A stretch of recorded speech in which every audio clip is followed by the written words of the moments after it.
안녕하세요. 웅덩이 매매법 레버리지 ETF 장기 투자자 디벨로몽입니다. 오늘도 계좌 먼저 공개하고 시작합니다. 미국 직투 계좌는 111% 수익률과 1억 9,600만원 수익 중인 상황이며 국내 계좌는 147% 수익률과 870만원 수익 중인 상황입니다. 여기에 두 번째 계좌 1,200만원 수익과 환차익, 그리고 비트코인 21% 수익률과 2,100만원 수익까지 총 2억 8천만원 정도 수익 중인 상황입니다. 자, 오늘도 비트코인부터 아주 간단한 핵심 내용만 짚고 넘어가면 이제는 완벽하게 저항선을 뚫고 올라갔고, 이제는 이 하락 추세 상단 저항선이 이제는 강한 지지선이 된 모습을 볼 수 있죠. 지금 이럴 때 저와 여러분에게 가장 중요한 것은 바로 기다림입니다.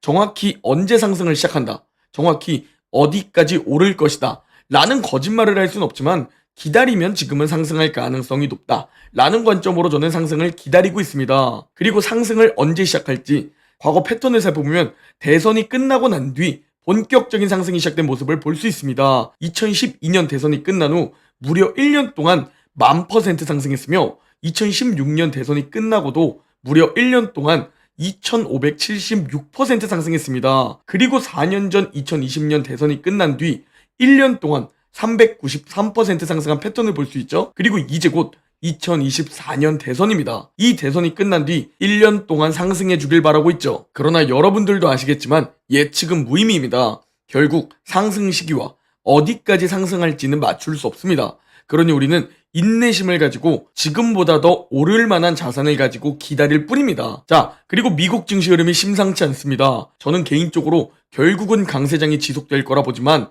지금 당장 어떻게 움직일지는 맞출 수 없습니다. 개인적으로 연말 랠리가 오지 않을까 라는 생각을 가지고 있는데요. 그런데 어제 미국 증시는 결국 상승 힘을 잃고 주르륵 흘러내렸습니다. 그럼에도 여전히 탐욕 구간에 있고 S&P 500은 지루한 작은 박스권에 갇혔죠.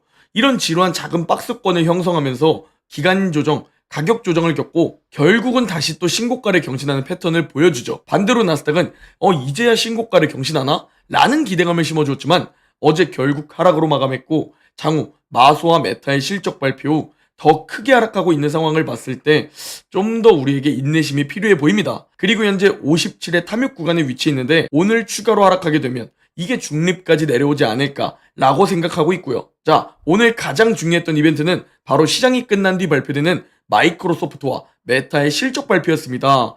어제 구글이 좋은 실적을 내놓으면서 마소와 메타도 좋은 실적이 나오지 않을까? 라는 기대감이 주가에 반영되었을 텐데요. 아쉽게도 이 기대감이 너무 컸던 걸까요? 마이크로소프트는 실적 발표를 내놓은 뒤 장후 마이너스 3% 하락세에 빠져있는 상황입니다. 매출과 EPS는 예상치를 상회했고 365 매출도 잘 나왔고 현재 가장 중요한 사업 분야죠. 클라우드 사업 부문도 예상치를 뛰어넘었습니다.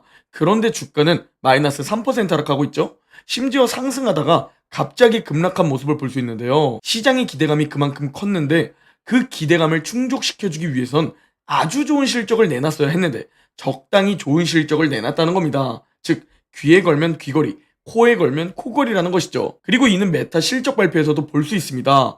메타도 장후 실적 발표를 했는데 주가는 마이너스 3%로 사이좋게 하락하고 있는데요. 매출과 EPS 모두 메타도 상회했지만 시장 기대를 충족시켜주지 못한 하루 활성 이용자 수, 그리고 메타는 AI 투자를 위해서 많은 인프라 투자를 해야 한다고 말했는데 앞으로 메타 AI 수익 구조에 비해 지금 AI 투자 지출이 너무 늘어나는 거 아니냐 라는 투자자들의 불안이 생겨난다고 볼 수 있습니다. 그리고 제 개인적으로는 마이크로소프트와 메타 둘 다 실적이 괜찮게 나왔다고 보고 있는데 그냥 그동안 많이 올랐었고 그동안 AI 기대감이 너무 커졌기 때문에 그 기대감을 충족시키지 못해 차익 실현 매물이 나왔다고 보고 있습니다. 이게 무슨 얘기냐? 이 AI 기대감과 골디락스 기대감으로 현재 S&P 500의 P를 보면 무려 25.8배로 거래가 되고 있습니다. 이는 닷컴 버블 이후 가장 높은 밸류에이션에 거래가 되고 있다는 겁니다. 즉 투자자들이 이렇게 높은 밸류에이션에도 AI에 대한 기대감, 골디락스에 대한 기대감으로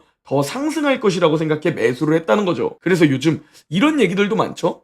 AI 버블이라는 둥, 미국 주식 높은 밸류에이션으로 앞으로 연간 수익률이 고작 3%일 것이라는 골드만삭스 보고서까지 말이죠. 아니 그러면 너무 고평가되어 있으면 지금 팔고 나중에 저평가될 때 들어가면 되지 않냐? 라는 질문을 주시는 분들이 계실 겁니다. 그러나 전 이거에 대해 걱정하지 않고 전혀 매도할 생각도 없습니다. 그리고 겁먹을 필요가 없다는 생각입니다. 물론 어느 정도 높은 밸류에이션은 맞습니다. 그럼에도 불구하고 우리는 장기 투자자죠. 진정한 장기 투자자에게 더 중요한 것은 미국 경제입니다. 현재 미국 경제는 경기 침체 우려에도 불구하고 잘 버텨주고 있는 상황입니다. 어제 미국 3분기 GDP가 발표되었는데요.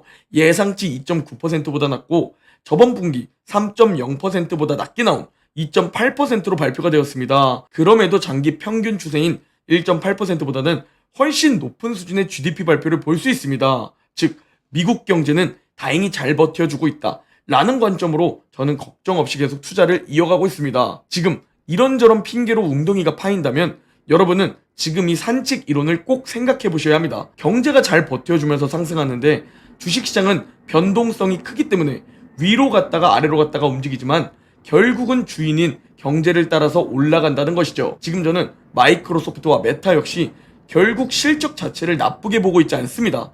뭐 인텔처럼 실적이 무너져가는 것이 아니고 지금은 일시적인 위아래 변동성일 뿐이라는 생각입니다. 그렇다면 우리는 이럴 때 웅덩이가 파인다면 웅덩이 매매법 원칙대로 웅줍을 진행하면 됩니다. 이게 우리의 오즈ung줍 투자 원칙이죠. 우리는 장기 투자자인데 지금 뭐 좀 밸류가 높아서 팔아야겠다. 지금 뭐 좀 경기 침체가 올 것 같아서 팔아야겠다. 지금 금리 인하할 때는 팔아야겠다. 여러분, 언제나 팔아야 할 이유는 넘쳐납니다.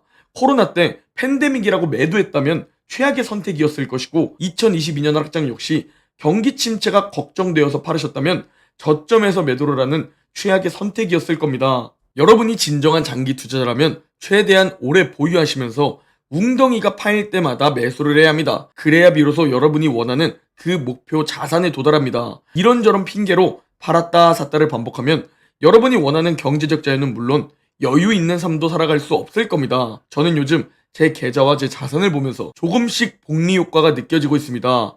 처음 제가 1억을 달성했을 때보다 지금 금융자산 6억을 달성한 상황을 보면 훨씬 빠른 속도로 자산이 불어나고 있습니다. 그 핵심은 절대 팔지 않았기 때문이고 오히려 수량을 계속 늘리고 있기 때문입니다. 그리고 내일도 팔아야 할 이유는 찾아올 수 있습니다. 내일 밤 9시 30분에 고용보고서가 발표됐는데 보잉 파업과 태풍 여파로 고용보고서가 쇼크로 발표가 나올 것이다 라는 우려가 매우 높아진 상황입니다. 다들 쇼크 받아서 패닉셀을 하고 주가는 이 때문에 하락할 수도 있다 라는 의견도 나오고 있는 상황이죠. 그럼에도 샤메 법칙을 개발한 전문가 역시 이번에 고용이 쇼크를 보일 수도 있지만 태풍과 보잉 파업으로 쇼크 속임수가 찾아올 수 있는데 속으면 안 된다는 내용을 기재했죠. 미리미리 이런 부분들에 우리가 공부를 해두고 현재 큰 틀에서 경제가 그래도 잘 버텨주고 있는데 이런 속임수로 주가가 하락하고 기대감이 너무 커서 주가가 하락하면 장기적인 관점에서 웅줍으로 대응하면 되겠구나 라는 준비를 해두면 되는 겁니다. 저 역시 이번에 마소, 메타 실적 발표로 그리고 애플과 아마존 실적 발표로 주가가 하락하거나 고용보고서 쇼크가 나와서 주가가 하락하면 웅줍으로 대응할 생각입니다. 이와 관련해 나스닥 일봉 차트를 보면 곧 웅덩이 매매법 1차 매수 타이밍 21선을 터치할 것으로 보이는 상황이죠. 여기에 S&P 500은 오늘 본장의 21선을 터치할 수 있어 보입니다. 그러면 전 웅줍으로 대응할 생각이고요. 자, 저번에 한번 전달드렸던 내용이지만 지금 저와 여러분에게 다시 한번 필요한 내용 같습니다. 테니스의 전설로 불리는 로저 페더러 아시죠? 페더러의 승률을 살펴보면 미국 주식과 매우 유사한 패턴이라는 것 알고 계신가요?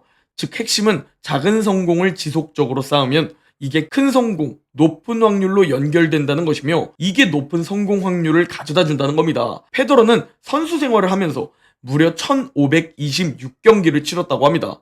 그리고 그의 승률이 어떻게 되는지 아시나요? 무려 80%의 높은 승률을 기록하고 있습니다. 그런데 이 80%의 높은 승률을 기록한 페더러, 여기서 매우 중요한 내용이 나옵니다. 이 경기를 승리하기 위해 그렇게 80%라는 높은 승률을 기록하기 위해 한 포인트 한 포인트 얼마나 소중하고 중요하겠습니까? 그리고 경기 승률 말고 포인트를 따낼 확률은 대체 몇 %였을까요? 놀랍게도 80%와 아주 먼 단 54%에 불과했습니다. 절반을 겨우 넘긴 포인트 승률입니다. 그런데 이 작은 성공이 조금씩 더 쌓이니까 시간이 지나 승률은 80%가 된다는 사실입니다. 정말 재미있는 게 우상향하는 자산에 대한 투자도 동일합니다. 주식시장도 하루 상승할 확률은 겨우 단 53%에 불과합니다. 이게 마치 페더러 한 포인트 승률과 비슷하죠? 그런데 이게 쌓이고 쌓여 10년 장기 보유를 하게 되면 수익을 볼 확률은 무려 97%로 높아지게 됩니다. 그리고 20년 장기 보유를 하게 되면 100% 확률로 상승해 있는다는 겁니다. 그런데 페더러도 우리 개인 투자자들과 똑같이 선수 초반 시절에는 경기 초반에만 강하고 뒤로 갈수록 집중력을 잃고 패배하는 일이 많았다고 합니다. 그런데 이를 깨달았던 페더러는 몸을 만들고 평정심, 집중력을 유지하는 마인드를 갖추고 54%라는 한 포인트 승률을 만들어냈다고 하고 그걸 은퇴할 때까지 최대한 유지했다고 합니다. 우리 장기 투자자 역시 이 페더러와 마찬가지입니다. 우리도 투자 초반 시절에는 단타도 해보셨을 것이고 급등주에도 투자해보셨을 것이고 별별 투자 여러분 다 해보셨을 겁니다. 그러나 이게 부자가 되는 길이 아니라는 걸 아셨겠죠? 저 역시 모든 투자를 다 해봤지만 부자가 되는 길이 아니라는 것을 깨달았습니다. 그리고 제 투자 철학을 만들고 저만의 오주름듭 투자 원칙을 만들고 끈기와 뚝심, 확신, 인내심을 가지고 지속해오고 있습니다. 그렇게 지금 제 투자 수익을 만들고 34살의 나이에 주식 수익 3억과 금융자산 6억을 달성했습니다. 현재 전 겨우 3년 반 넘게 지속해오고 있는데요. 전 여러분들에게 2030년까지 투자하자고 말씀드리고 있습니다. 제 1차 목표가 2030년일 뿐 그 이상 보유할 계획입니다. 진짜 장기 투자자가 되기 위해 평생 보유한다는 목표로 전 투자를 하고 있습니다. 평범했던 제가 자산가가 되어가는 과정을 보여드리면서 여러분들 중 단 한 명이라도 더 저와 함께 같이 자산이 불어나길 바랄 뿐이죠. 오늘 영상은 여기까지입니다. 제 영상이 도움이 되셨다면 구독, 좋아요, 댓글, 알림 설정 부탁드립니다. 그럼 내일 영상에서 뵙겠습니다.